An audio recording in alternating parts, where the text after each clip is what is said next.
នៅក្បែរគេលោកនិយាយថាមិនខ្ញុំគេជួយចិត្តនេះតែចិត្តលោករៀបខ្ញុំខ្ញុំក៏ថ្លៃរៀបការជំនាញខ្ញុំចង់នាំនាងទៅជួបប្រពន្ធរបស់នាងនេះតែប្រពន្ធរបស់នាងនេះស្រេចយ៉ាងនេះជាល្អតែស្នា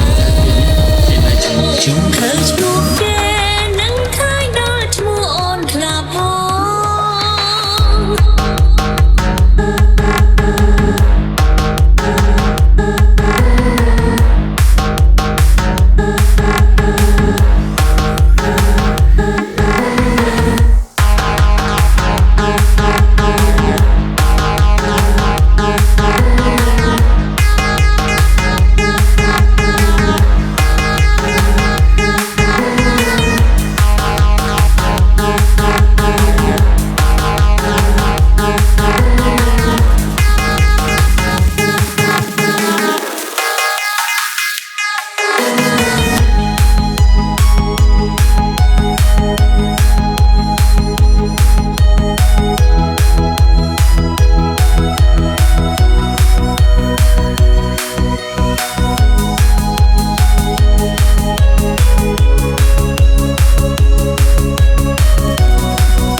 ខ្ញុំគេជួយចិត្តនេះតែចិត្តលោករៀបជាមួយខ្ញុំដែរខ្ញុំក៏ថ្លៃរៀបការជំនាញខ្ញុំចង់នាំនាងទៅជួបប្រពន្ធរបស់នាងនេះតែប្រពន្ធរបស់នាងនេះស្រេចយ៉ាងនេះជាល្អប៉ុន្តែពេលនេះគេនៅជាមួយខ្ញុំខ្ញុំនិយាយខុសហើយមិនមែនខ្ញុំតែណាត្រូវការខ្ញុំទេតែគេប្រកាន់ខ្ញុំដែរ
有